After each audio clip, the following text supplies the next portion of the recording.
존 스튜어트 밀의 자유론은 자유에 대해서 논하는 책 중 가장 유명한 책입니다. 존 스튜어트 밀은 19세기의 학자로 자유론은 1859년에 출간되었습니다.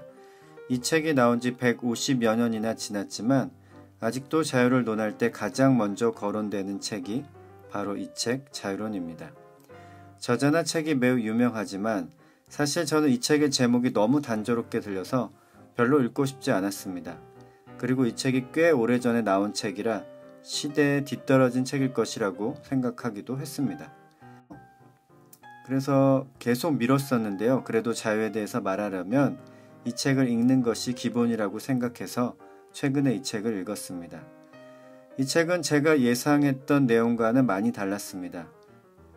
저는 자유란 무엇인가에 대해서 저자가 학자로서 다른 학자들의 연구나 역사에서 발생한 사례, 실제로 일어나는 문제에 대한 분석 등을 사용해서 이런저런 설명을 했을 것이라고 예상했습니다. 그런데 아니었습니다. 이 책의 내용을 간단하게 요약하면 이렇습니다. 개성이 허용돼야 사회가 발전할 수 있으며 사상의 발전을 위해서 토론이 꼭 필요하다. 중심 내용은 이와 같습니다. 그런데 여기에 질문을 할 수 있겠지요.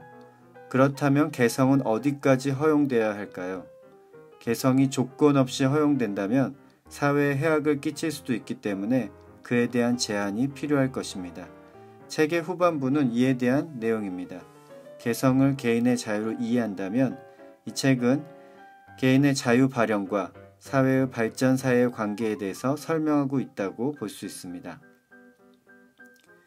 개인의 자유가 어디까지 허용돼야 하는가에 대한 질문에 대한 대답은 예상하기 쉽습니다. 사회에 해를 끼치지 않는 범위에서 개성이 허용되어야 할 것입니다. 밀의 대답도 여기에서 크게 벗어나지 않습니다. 이 책에서 말하는 독특한 주장, 우리가 기억해야 할 주장은 개인의 자유 발현이 공공의 이익에 부합한다는 것입니다. 이 책이 나온 지 150여 년이 지났지만 이 주장이 참신하게 느껴지는 이유는 우리 사회의 분위기가 이 책의 주장과 다르게 형성되어 있기 때문입니다.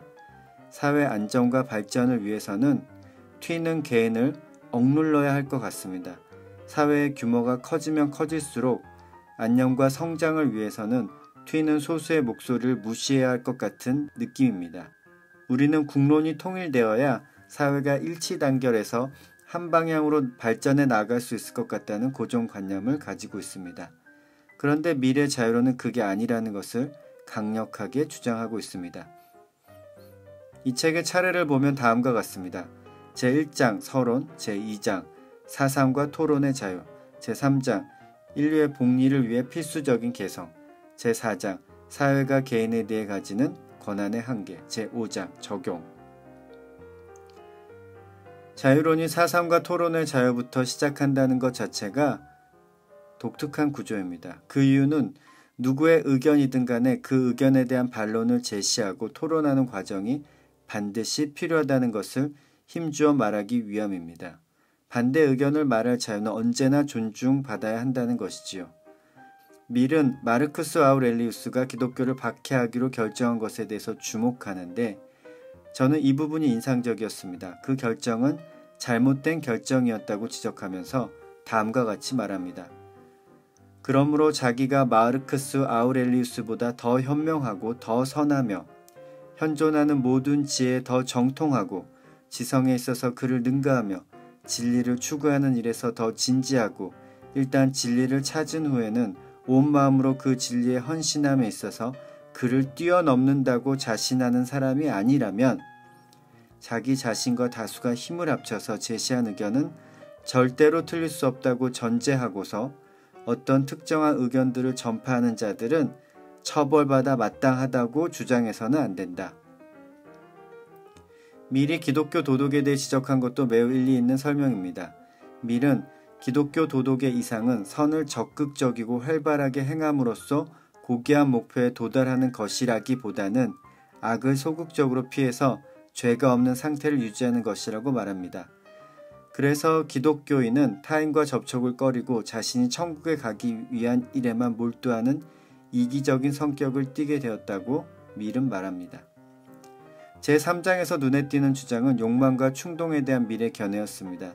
밀은 욕망과 충동은 전혀 잘못된 것이 아니라고 말합니다. 욕망과 충동이 위험한 때는 오직 균형이 깨질 때만이라고 주장합니다. 그는 다음과 같이 말합니다. 지금은 인간의 본성을 위험에 빠뜨리고 있는 것은 개개인의 충동과 선호가 지나치게 많고 활발하다는 사실이 아니라 도리어 결핍되어 있다는 것이다. 밀의 견해에 따르면 천재는 다른 사람보다 개성이 훨씬 더 강한 사람을 부르는 말입니다. 대중은 천재가 개성을 발휘하는 것을 막으려고 하는데 밀은 이것을 허락해야 한다고 힘주어 말합니다. 내가 요구하는 것은 천재가 평범한 사람들에게 어느 길로 가야 할지를 보여줄 자유를 갖게 해달라는 것이 전부다. 마지막으로 제5장 적용에서 밀은 자유론을 적용할 때 주의해야 할 두 가지 원칙을 제시합니다. 첫째, 타인의 이해관계에 영향을 미치지 않는 행동에는 사회적 책임을 지지 않는다. 둘째, 타인의 이해관계에 영향을 미치는 행동에는 사회적 책임을 진다. 사실 너무 당연한 명제입니다. 구체적 사례에서는 좀 더 고려해야 할 요소가 있지만 기본 원칙은 앞에서 말한 바와 같습니다. 별로 색다른 것은 아니지요. 밀의 자유론을 다시 정리합니다. 첫째, 반론권은 항상 보장해야 한다. 둘째, 개성의 발휘는 사회를 발전시킨다. 참 쉽습니다. 그러나 우리 사회가 이것을 제대로 실천하고 있는지는 생각해 볼 문제입니다. 밀의 자유론은 지금도 우리가 계속 기억하고 적용해야 할 주장입니다. 그리고 밀의 주장의 핵심에는 그다지 반론할 것이 없습니다. 반론을 제기하고 싶은데 반론이 생각나지 않는다는 것은 밀의 주장에 따르면 그 주장이 진리로 거의 굳어지게 되었다는 것을 의미하는데요. 아마도 밀의 자유론이 그렇게 된 것 같습니다. 밀의 자유론에서 초점은 자유로운 개인이 아닌 자유로운 사회입니다. 밀이 대답하고 싶은 질문은 어떻게 우리는 자유로운 사회를 만들 수 있는가? 입니다.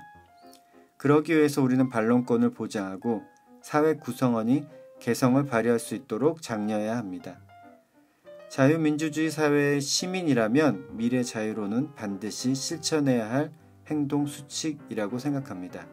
밀의 자유론은 제가 예상했던 내용과는 달랐지만 매우 의미 있고 가치 있는 주장이었습니다. 꼭 읽어야 하는 책입니다. 존 스튜어트 밀의 자유론.